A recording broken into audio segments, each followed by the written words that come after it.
Hey everybody, this is Jed, and I've got Alan on the line. This is episode 28 of This Week in Grip. Alan, how's it going, my man? It's been a while since we talked. What have you been up to? Yeah, things have been going really good. Just working on the usual stuff. Kind of starting to actually work in some of the events for King Kong. Working on the stub and the V-bar here and there. I've been struggling to program those things in, but otherwise things are going good. How about you? Oh, boy, lots of stuff going on, man. I don't know if you saw any of the pictures I put up recently, but I think the weekend after episode 27, I did a grip challenge alongside an arm wrestling contest up in Syracuse again. This is the third or fourth one, maybe even like the fifth one that we've done in like tandem with arm wrestling tournaments, and this one was a really big success. We got like there were over 30 people that participated in this little grip challenge, so that went really well. I don't know if you saw any of the information I put up on that. I did. I saw some of that. It looked like you had the wasn't the Napalm's Nightmare one of the featured events? Yeah. It looked like there was some pretty big numbers pulled on that. Yeah. Check this out. What we did was we got our hands on a force sensor, like a crane scale force sensor, and instead of testing max effort with weight on the bar, rather weight on an iron or on a loading pin, we just affixed the equipment to this scale weight. So, in a matter of about 15 seconds, I could give people 2 or 3 max effort attempts on one piece of equipment, and then we just switch over to the next handle, and I'd be able to do the same thing. So we were able to do 3 attempts, three events inside of a minute, and it was easily, dude, it was like they'd pull real hard and they'd get a certain number. They'd pull real hard again, and it would be almost the exact same number. So it was really easy to get nice, quick results. And after testing this, the numbers are extremely close to what you would lift on the actual loading pin. So, I mean, I think this could be the future of the sport right here, doing it in this manner. Are you able to envision what I'm talking about with what we were doing? I can, yeah. I actually, I think that's a great visual for people too, because you see people playing around with things like the hand dynamometer and stuff, and they can actually see like a real-time number of what they're doing as opposed to like crushing a hand gripper. So I agree, that's a good way of doing things moving forward. It's a lot more, it's a different kind of feedback. Right. I think it's a lot more visual. People can kind of appreciate that number a little bit more than just some plates on the ground almost for some of this stuff. Yeah, it's true. And believe me, it was way easier to set everything up and to take everything up there, because in the past, I mean, I've taken upwards of like 300 pounds in iron weights into this place in order to be able to run some of these events. I ran a grip contest outside one time at the Great New York State Fair up in Syracuse, and we tested crusher, we tested two-hand pinch, and something else, and we had to have all the weights for that. So that was an absolute pain in the ass carrying all that stuff up there. And now with these implements, we didn't have to do any of that stuff. So we did Napalm's Nightmare, and I'm looking at the results right now off my Instagram. So if anybody wants to look at this, it's on my Instagram. It's from September 3rd, and Napalm's Nightmare was 365.3 pounds. 2 people got that exact number right there, 365.3. Inch pinch, which is one of Luke's devices that he's come out with recently, 55.9 pounds. The inch wrench, which is another one that Luke makes, was 99.7 pounds, so almost 100. And then the last one was the pinch block, the NAGS pinch block that we've used for holds. And the best hold on the day was 1 minute 18 seconds. And it was really cool. So we still use some regular iron weights on that one to switch things up. But and always that's like one of the most exciting events at the grip challenges is these holds for time. So that went really, really well. It was pretty cool watching it, and I think 30 people participated, 31, but even more kids were there watching, parents of the kids that went. So, and I handed out probably 100 handouts on Grip Sport. So I really hope that this kind of thing turns into a whole nother solid area of Grip Sport participation with all the information that I've been putting out and all the activities that we've been doing. I think that would be really cool. Yeah, it sounds like it should. Yeah. Was any of these numbers, were these from the same person at all, by chance?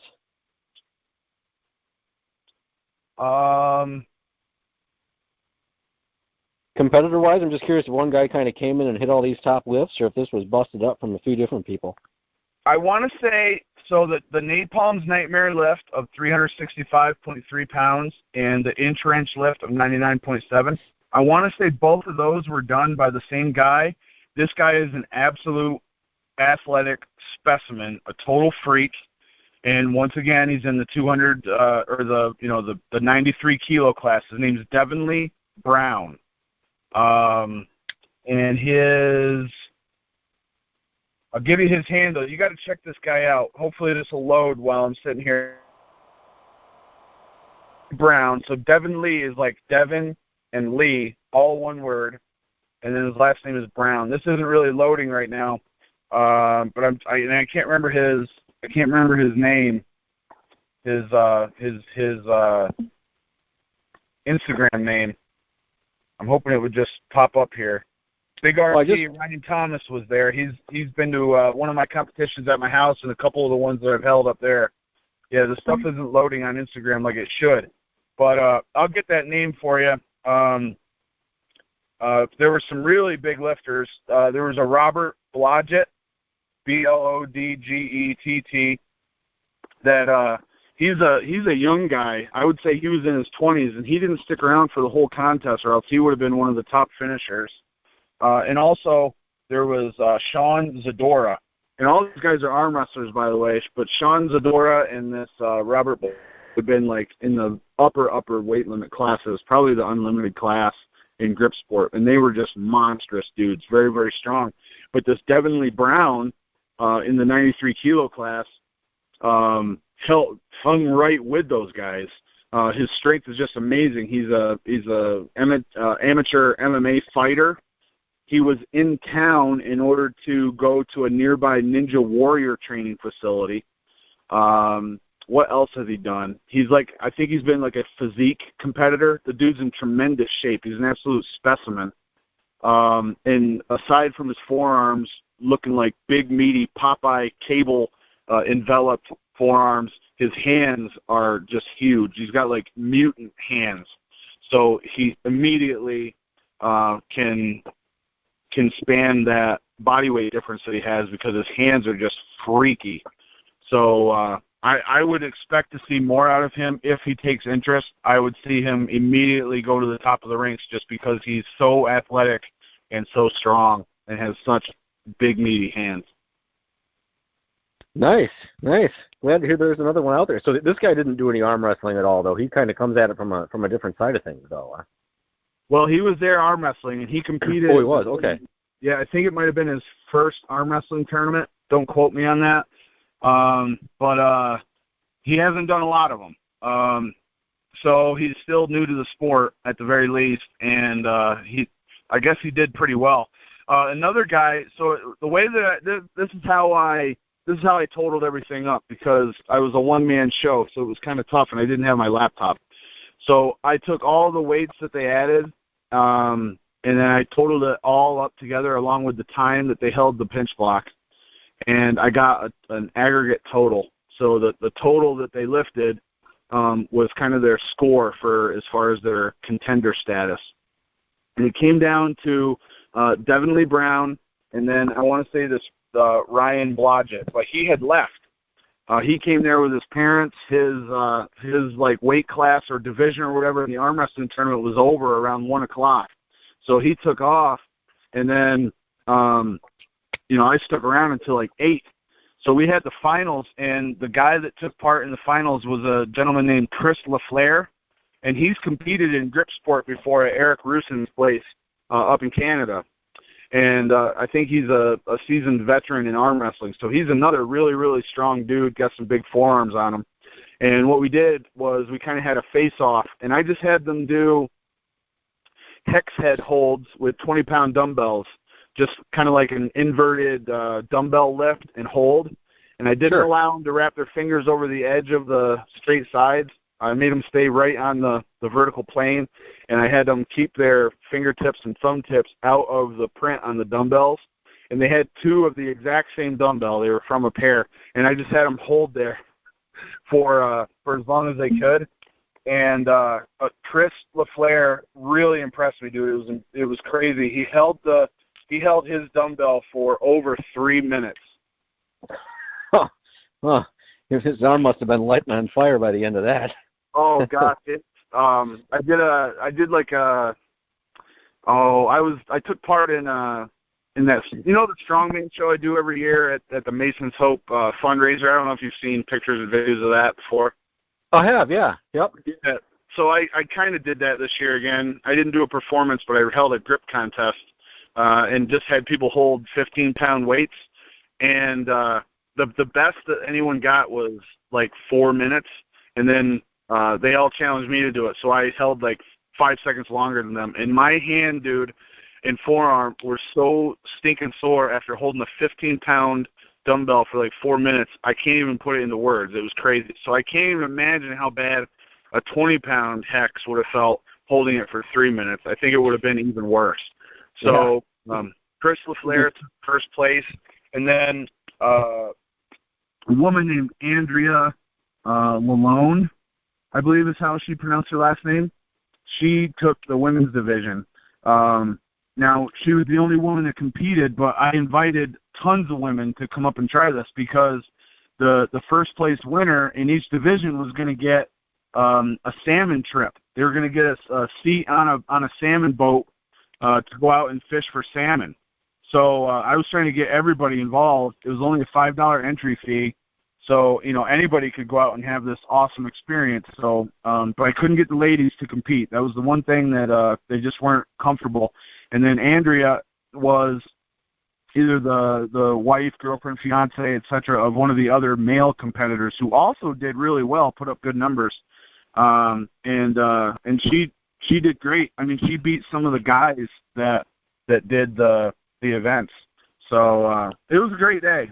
Great day all around, and can't wait to go back again. I was actually invited to go back yesterday for another one of these things, but I couldn't do it due to some family commitments. So lots of great stuff going on up in the Syracuse area, and I really appreciate James Dugan Reed for inviting me and Luke up there so many times to do this kind of stuff. It's really, really cool. I'm starting to see some of the same faces over and over and recognizing them and catching up with people, so it's pretty cool.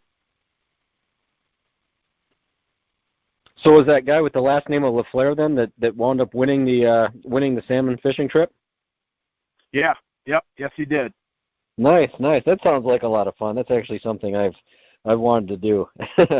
Go on a fishing trip. Hear about people doing that around here quite a bit, and I've just never gotten around to it. So, yep. Nice little incentive. Pretty cool. Yep. Yeah, and then the other thing that I did since the last call is I went to Dubai and visited our friend Better in the United Arab Emirates. I don't know if you saw any of the pictures and videos I put up. I did, yeah. And I definitely wanted to hear about that trip. Yeah, that looks like he's got a lot of fun toys to play with over there. Oh yeah. It was an amazing trip. I didn't really know, what to expect. I'd only done a little research on Dubai before that, and I knew it was a beautiful city. I knew that there was a lot of, there's always brand new construction going on, and the city is always developing. But I was just blown away that he invited me to come over, so I kind of took it one day at a time. And the city is crazy. It's just amazing. It's just so beautiful, and there's always things going on. and the hospitality that I received from Better and his friends Razak and Abdul Rahman it was so nice. They took me in like I was family.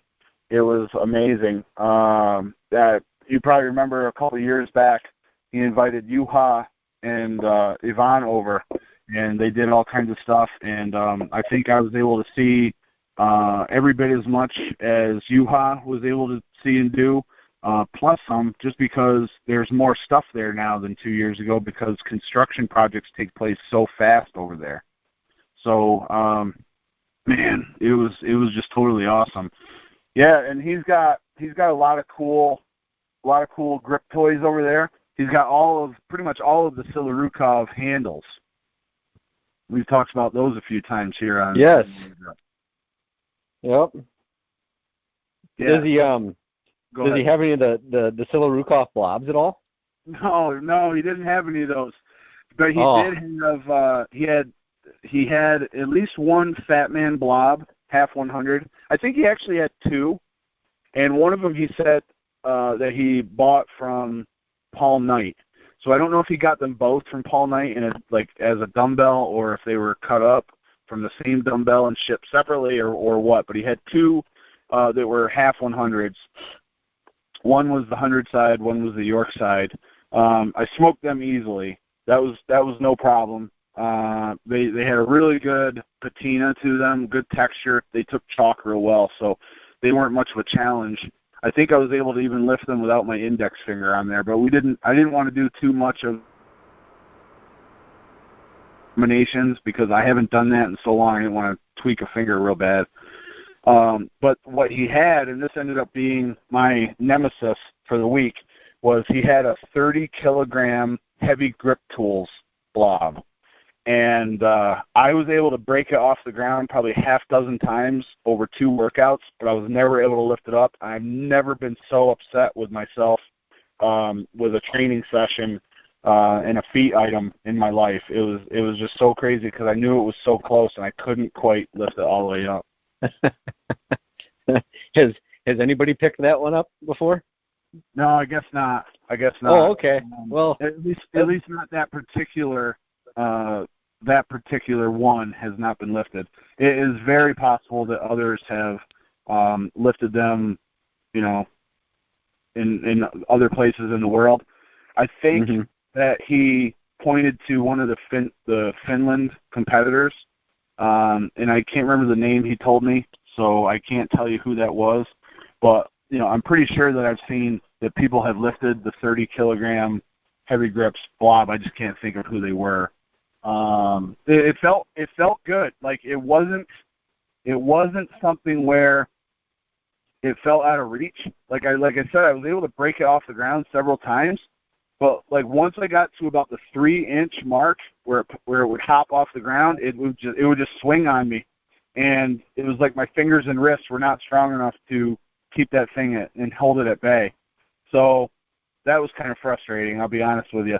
But we did all kinds of stuff. He had 70-kilogram dumbbells, so I hit him for rows, and I also tried doing them for flat bench press, but I only got 1 rep. So I was kind of disappointed with that. But my sleep, my sleep was horrible over there. It was terrible. I just could not get comfortable. I couldn't get on the right time schedule. Jet lag hit me really hard the second day I was there. It was insane, man. It was crazy. Have you ever experienced jet lag? No, I haven't, but I definitely know the effect that lack of sleep and everything can have on performance. So that can be, it's insane what that can actually do that a lot of people don't even understand, how it affects hormone levels and everything. So, that could completely screw a guy up. Yeah, and they the schedule was really weird for me over there. So we didn't really get started with anything until the afternoon. So I would get up. The first 3 days, I would get up and eat breakfast, and then there'd be this block of time between when I was done eating until they would come and we would start doing stuff. So a couple times I fell into the bad habit of taking a nap. So that didn't help things either. A couple days I got on the computer and worked, but I just couldn't get my sleep right, so I always was feeling exhausted. And then, I mean, we were doing stuff late into the night, dude. There were a couple of nights that I didn't get home until like 2:30, 3 o'clock. So they were full days, even though they were starting so late. Better had to work, and the other guys that I was hanging out with, they both had to work at certain times. So you couldn't really get started much earlier than what we did. So, I'll tell you what, man, it wasn't optimal for training, but it sure was optimal for getting out there and doing some sightseeing, because it was really an incredible time. Yeah, it looked like a lot of fun. I saw all those pictures. So yeah, it was an amazing opportunity. Oh, incredible opportunity. I'm so thankful for Better having me over and those guys driving me around. It was amazing. It was like once in a lifetime kind of thing. So I'm very, very appreciative. It was awesome. I did get to try out. I'm trying to think of the other stuff that he had there. He had I think he said it was a 98 kilo inch dumbbell from Heavy Grip Tools. Insane, dude. It was like roughly, like 220 pounds. Yeah. And I didn't put this video up yet. I've still got video footage that I have to edit. Like, my phone is totally full of stuff. But I was able to try that 200 plus pound dumbbell, and I got the back bell off, but I couldn't get the front bell off. So I'm still obviously quite a ways away from that. But remarkably, with that handle, I think the handle is 2 3/8.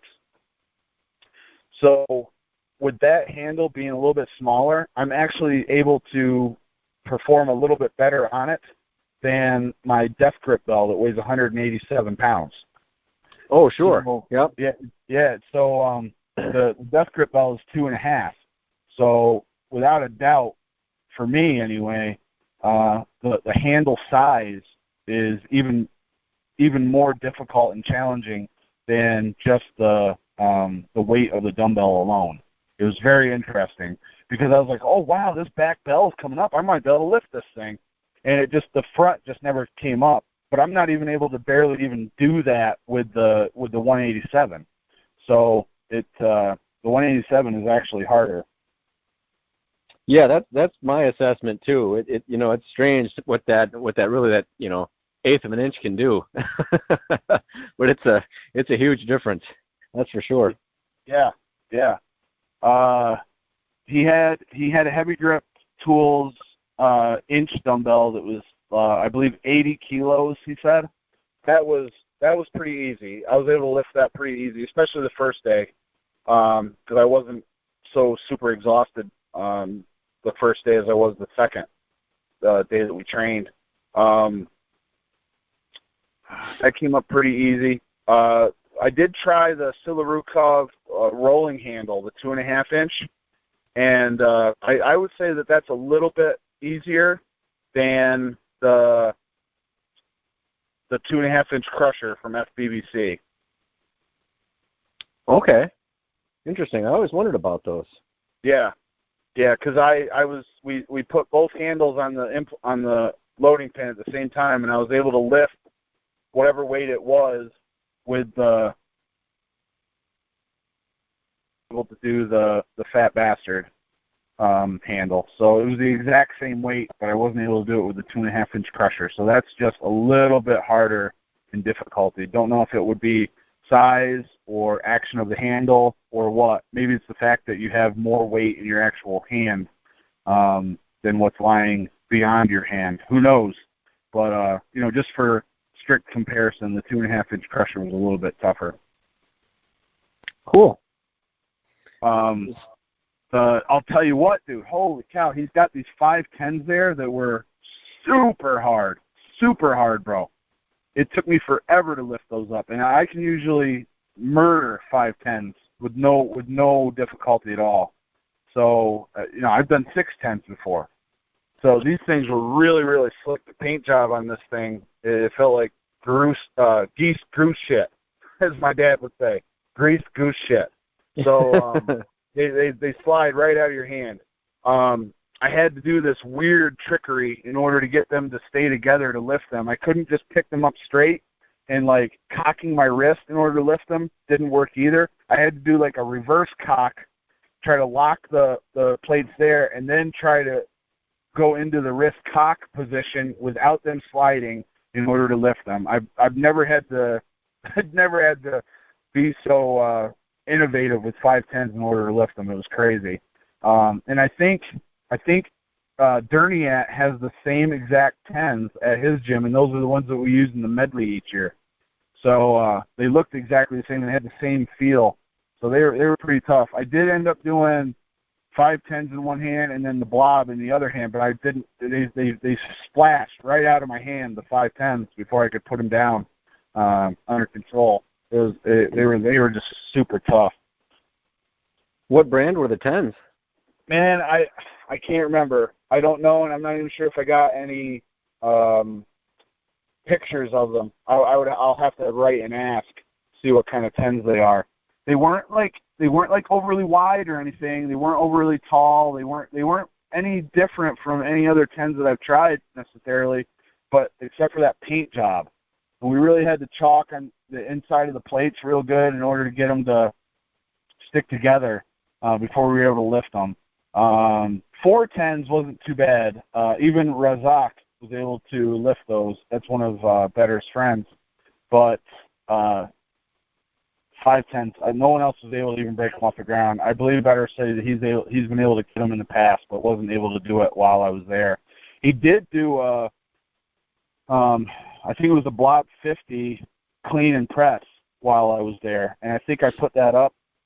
And he also, if not, I will. I just can't remember if it's up or not. And then we also tried crushing some potatoes. I don't know if you saw that video. I did, yeah. Well, did you bring any of those back to send around to people, see if they could smash any? Oh, no. I was no. I had enough stuff that I could have been questioned about in my luggage. I didn't want to bother bringing any food home. No produce. No. Yeah, I don't know. You ever been out of the country, Alan? You ever go anywhere before? I've never been out of the country. Nope. I've only even flown a couple times. That's been in the States. Yeah. So aside from Canada, this is the only time that I've been out of the country, and I've never had to go through customs anywhere either. Except for just border patrol, quick interviews, stuff like that. It was like 5 minutes when I went up to Canada to visit Eric Rusin one time. So they make you fill out this slip, right? And it's like, how much money do you have, and have you been near any animals, and are you bringing home any plants, wildlife, all this stuff. And I get to the bottom, and it says if you make any errors, you're not allowed to hand that one in, so you got to get another one. So I'm like, crap. So I had to start over. So then I get down to the bottom again, and I realize that you're supposed to write in all capitals.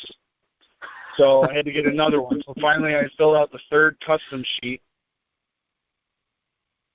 No scribbles, all capital letters. And I'll be darned if I didn't go through customs, and they never even asked me for that form. So I did it 3 times for nothing. Isn't that the way that works? Yeah. Well, yeah. Nice. Yeah. So, dude, it was at least 15 hours to get there. 15-hour flight, dude. We ate 3 times. 3 meals, bro. 2 full meals and a piece of pizza for a snack. So, dude, I didn't even realize it was that far away. That's how unprepared I was for this trip. I thought it was like a 4-hour flight, and I slept almost I don't want to say I slept the whole time because I watched Baywatch with The Rock while I was on the flight, and that movie was incredible. So I really, really enjoyed that.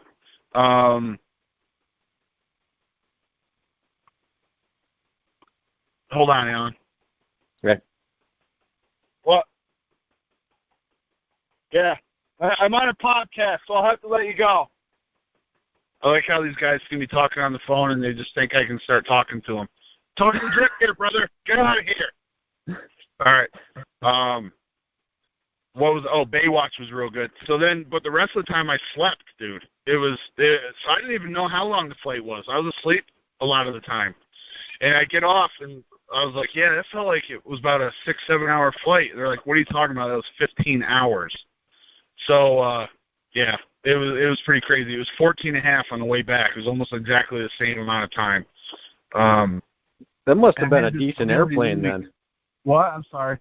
That must have been a decent airplane, because the ones that I've been on, I couldn't even get comfortable enough to do anything. I definitely wouldn't have been able to sleep. Yeah. So that must have been a good flight. To Dubai was amazing. It was the most comfortable seat I've ever sat in. Like I said, I slept much of the way. I was very comfortable. I think that's why I didn't get tired until like 2 or 3 days in. I didn't get overly exhausted until 2 or 3 days in because I slept so much on the flight. On the way back was a totally different story. Like the seat was completely designed completely different. The pillow wasn't right on the thing. I couldn't get my headrest right. My neck pillow was actually making my neck hurt, so I couldn't use it. So it was like it was bad, dude. It was bad. Yeah,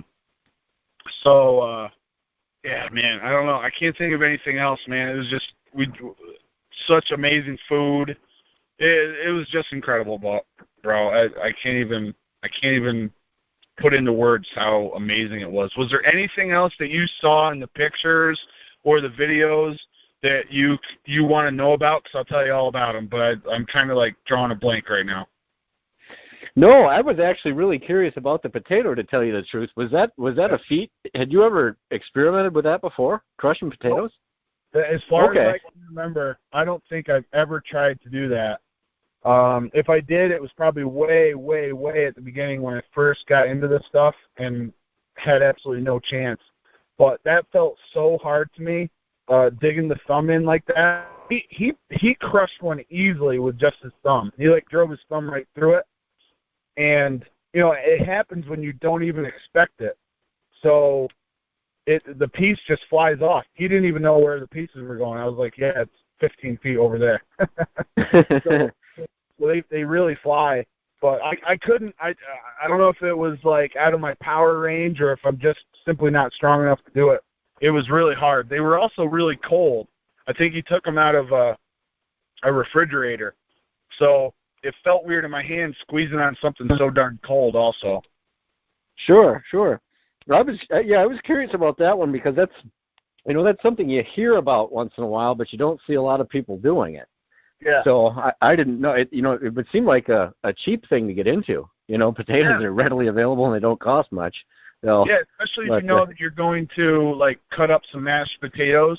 You know, cook up some mashed potatoes. You know, you could do like a couple of those at the end of your workout, and you know, you wouldn't even be wasting them. You know what I mean? Right. Yeah, good way to carb up and everything. So yeah, nice recovery meal. Huh. Yeah, I'm sure Cool. It's like it's probably, I don't know. I'm assuming that there's like a shape of them that will fit in your hand properly for your hand size, and like you can really, you know, get a good drive with your thumb into the potato. You know, naturally, if they're too big, probably you can't get a good, comfortable grip on them. But yeah, I'm tempted to try them for sure. Keep trying them, try to get successful at it. So it's up there with crushing walnuts. I've always wanted to do that too, and I've only been successful a couple of times. So, you know, I recently did the egg crushing thing that I saw Gil Goodman do a while back. Yeah, so you did that? Did you do that? I did that. Yeah, yep. I did it at the end of the workout. It was kind of funny because truthfully, I didn't think I'd be able to do it, you know, because there was something buried in my head for the last 40 years that just told me it's impossible. You know, that's kind of what we're told. Yeah. And so when I first did it, my hands were good and tired. I just thought there's no way this is going to happen. So I was going to kind of put my hand in like the inside of the garbage can just in case by some miracle I actually broke it so it wouldn't make a mess. Right. And I just thought, you know what, there's no way I'm not going to break this thing. So instead I just walked in the kitchen and stood over my countertop and kind of gave it a squeeze, and this thing just exploded. And I had scrambled eggs everywhere, shell, you name it. It was like, I'm still finding pieces of this crap once in a while. So it was kind of funny seeing that. Yeah. People doing some of those things. It's funny they say that that's impossible, but I remember a kid doing that when I was Oh, between 10 and 12 years old. We were down to this place called the Boat Club. It's like you take your camping trailer down there for the summer and you go hang out. And I was down there with a friend, and it was after everybody else went to bed. And this kid that was older than us, Rex Allen. The Allen boys, dude, were all like rugged and really strong dudes because they worked a lot at a young age. They used to help their parents do and grandparents do a lot of stuff. So they're always stronger than everybody else. They're actually my cousins, and I would say that Rex was like the strongest out of them all at that time. And he got a hold of the raw egg, and we're like, Rex, see if you can crush this. And he did it easy, and like you said, it exploded all over the place. So yeah, I knew. When that was going around, I knew it wasn't impossible. But I don't think I've ever done it just because I didn't want to have to clean up the mess. Yeah, no, you can skip that one because I agree, it's easy. Yeah, and it sucks having to clean up eggs. Eggs really sucks, and if that gets hardened, like it gets really hard to clean off. So if anybody tries that, I would recommend going outside and doing it, and wearing like clothes that you can just like throw away, like your old workout clothes that smell like piss. That's probably the good selection for you to throw on. It's if you have any of those clothes. I know I have a stash of those clothes that are like, they've been with me for decades training in them, and I can't bring myself to throw them away, and they smell so bad. So I only use them like when nobody's here. It's like Luke is sick, he can't come down, so that's when I throw on one of the classics. Yeah, it's definitely a random spray pattern that comes from those things when you pop them. That's for sure. Yeah. Well, do you see? Yeah, go ahead. Oh, I was just gonna, those sort of feats always spur other feats of the same thing from other people. Tim Butler then went and posted a potato crushing video on Instagram. Oh, okay, cool. And he took like a full size. This was a big potato, and it took him a few squeezes, but he got it. He gave it a smashing. Cool. So it was impressive. Yeah. Awesome, man. Before we get into the feats, we'll start running through some of these. Just want to say congratulations to my buddy Luke.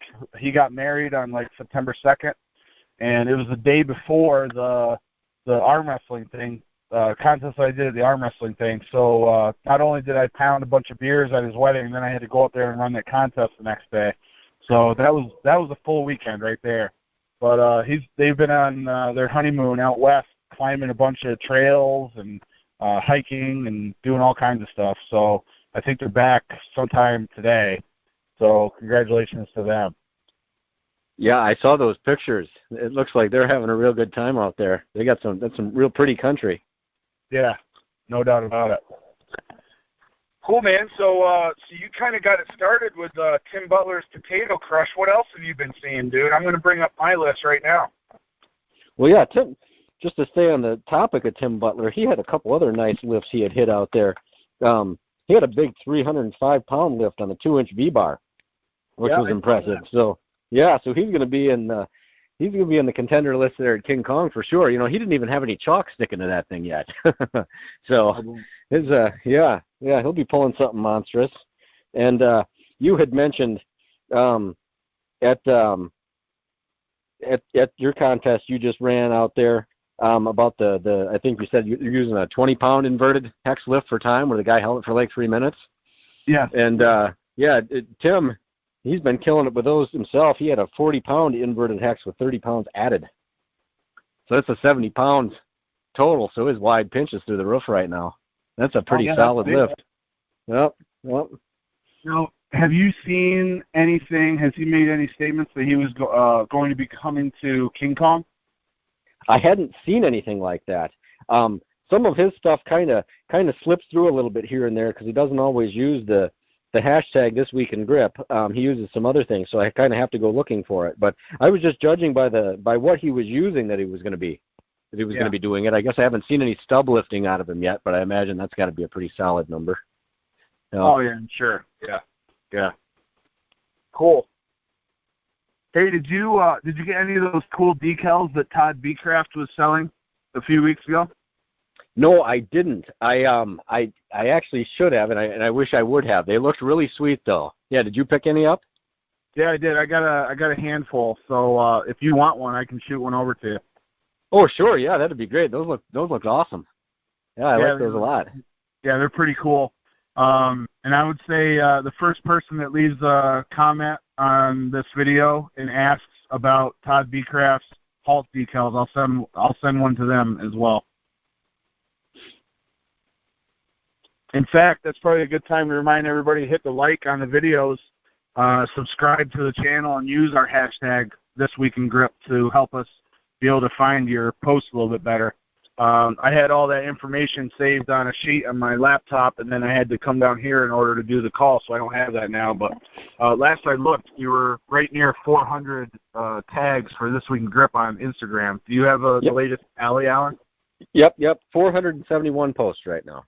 Oh, gosh, yeah. So it's been a couple weeks since I tallied that one up, so that's coming along nicely. Thanks a lot to everybody for doing that. That's awesome. I'm seeing it more and more.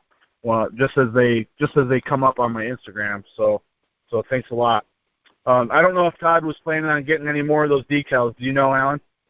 No, I hadn't heard either. I just saw it pop through on the Facebook feed one day, and then that was kind of it. A lot of those things, it seems like Facebook and Instagram kind of update funny, so I don't always get the kind of a continuous feed. It seems like it almost skips around a little bit. It makes tracking kind of difficult. Yeah, it really does. It really does. Like, some stuff comes up, and it's like people are having, like, discussions on it, and then you don't get it until, like, 3 days later sometimes, so it's like the conversation's dead. So right. I don't know how that works, bro. That stuff is all weird, and it seems like they all do it differently. Mm-hmm. I do have a bit of a Feed of the Week nomination here, and this was actually something that you had posted. But it was Harri Tolonen's broke the world record on the Iron Mind, the blockbuster pinch. Yeah. Hit 48.6 kilograms. So that's a beastly lift. What's that official number here? Yeah, 106.92. So just about 107 pounds on that thing. So that's a pretty healthy pinch. Oh yeah, it's a huge lift. Yep, and that was actually during a competition too. So he, I'm not sure if that was on his. I think he had probably worked on some other things first because there was a number of things happening at that. That was actually at the 3rd U.S. World Grip Championships. Right. Where he did that. So yeah, so that wasn't even a first event. So who knows, had he been totally fresh, if he'd have been able to pull even more on that. But that's a solid pull. Oh, absolutely. His pinch like that is really solid. He's been doing really well in the pinch block for quite some time, and here recently in the last few months he's also been putting in a lot of work on the flask. So I would not be surprised to see him pull a very, very impressive number at King Kong. I know that he has stated that he's going to win that contest overall. So he is driven right now, brother. Oh, nice. I hadn't seen that, so cool. I like it when people put it out there like that. No. Yeah. Well, he's from, let's see here. He is from Finland, is he not? Yes, I do believe so. Okay, well, yeah, and those guys historically do really well at those events. So, yeah, yep, should be up there. Yeah, buddy, no doubt about it.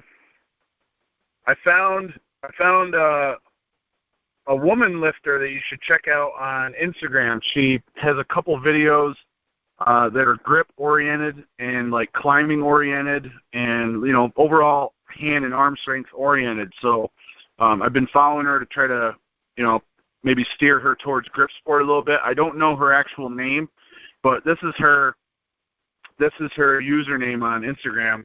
It's Mallen Mal Jansen. MALLEN MALLEJANSEN.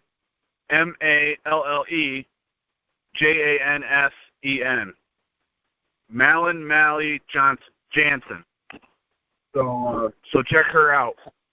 She's got like a couple farmers walk videos, and a lot of it is other stuff. Like she's in fantastic shape. She might be like a CrossFit competitor or something like that, but pretty impressive hand stuff that she's done for anyone really, not just for a woman. So pretty cool. Yeah, awesome. Good hearing there's more of them out there. So we're getting a lot of new ones showing up lately. So this is good. Yeah. Yeah, absolutely. I'm having a hard time finding her right now. Have to dig for that more later, I guess. Nice. Let's see here. I had something else. Did you see the guy? Did you see the kid that I call him a kid? He's 20 years old, but Tim Fox posted about him a couple weeks ago lifting the inch dumbbell. Yeah, Timothy Barrett. Yep, that was one on the list. The strength minister is what his Instagram handle is. Yep. Right. Hit the Selene inch. Yeah, that was impressive. Yeah, Tim it looks like he's some sort of a strongman type competitor. Say that one more time. Strongman competitor. That's what it looks like. Some of his Instagram videos, I see a lot of kegs and things like that in there. So it looks like that's the type of training that he does at least. Oh, so he's just brutally strong then. I'm sure he does a ton of thick bar stuff. So that definitely helps with the inch dumbbell lifting. Some other info here. Tim Fox put down. Timothy is 20 years old and also competed in the 2016 Southern School comp as my partner. He's also competed in several strongman comps as well, including USS Strongman Nationals in Louisville, Kentucky last year, and recently competed in 2017 Alabama's Strongest Man, setting a record with a 305 axle press. That's pretty impressive, a 305 axle press. Right. Nice. Hopefully we see some big things out of him. I wonder if he'll be competing at King Kong this year. Yeah, I don't know. That would be cool to see, though, for sure. Yeah, yep. Good times. So I've also got something here that I put here about brick lifts. Did we talk about brick lifts last time in episode 27? We brought that up because who was it that had that? I thought we saw Luke Raymond working with one of those, but I can't remember who was.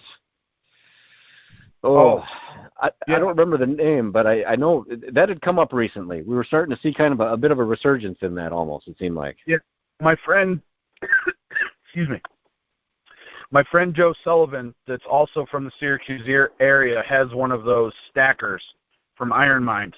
And he's brought it down a couple times. And the last time he came down there towards the end of August, we did a little work with it. And I knew that Luke would do real well because of his wrist strength. So, and he put up something like a 50-pound lift or something like that. So somewhere along the lines, someone put up just a comment somewhere that said for both of the brick lifts mentioned, there is some information on the Ironmind website under John Brookfield's grip tips, and they gave a couple links. So I'm going to put those in the description box of the episode here, episode 28, so that people can check those out. You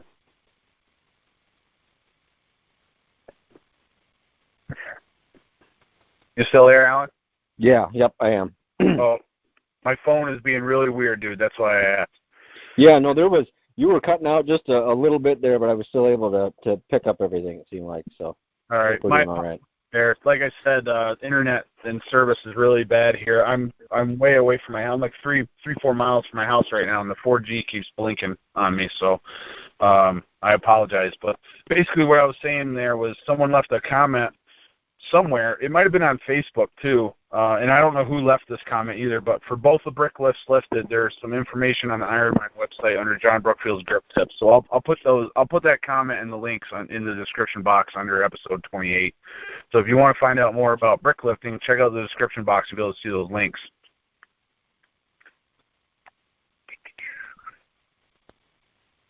Sid, you seen any pictures of Big Iric lately?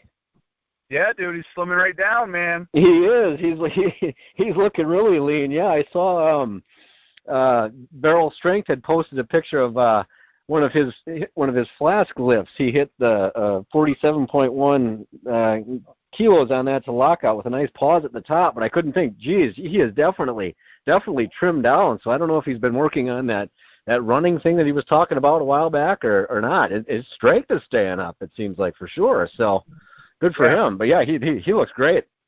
Oh, yeah, it looks like a completely different guy. Yeah, you hardly recognize him. Then he's kind of sporting a little bit of a beard here and there too. So, but yeah, it doesn't even look like the same person. And I didn't think didn't look bad before, but he's definitely trimmed up. Yeah, and he's got some hashtags that he's been incorporating in his videos, like Operation Speed Training or something like that, you know. So I think I definitely think he's working on it. I even saw a skateboarding video from him, dude. See, that's hilarious. Well, we're seeing a lot more of those skateboarding ones, but seeing a guy that big, that's like watching, you know how Brock Lesnar can hit like a 4.240 or something ridiculous like that? Yeah. Seeing a big dude flying through the air like that is just insane. Yeah. So, yeah, that's just amazing. I saw that video initially, and I was like, wow, Dan Fleming has really been bulking up. And then I was like, oh, Dan Fleming. I was like, wow. I know. You know, it's funny. I didn't even know Dan Fleming was into skateboarding, actually, until he started sporting some of those. But geez, he's killing it. You know, when I was a kid, I could never do anything like that. I can't imagine doing it as a grown man. So that's impressive. He's got skills all around. Yeah. I hope he continues to do that, and then maybe bends his wrist back too far on a miss, so he doesn't do what he's on. Yeah. Geez, that is just amazing. Yeah. Wonder what else we'll see out of him. That's a neat hobby. But boy, unfortunately that's something I wouldn't even dare try it. I'd just be busted up pieces on the ground if I tried doing one of those tricks nowadays. Oh, I'd have multiple concussions, dude. I'd have to retire from everything. Yeah. There's no way. And I'm just kidding. I don't wish any harm to Dan Fleming's wrist. Maybe a rib or two, but not his wrist.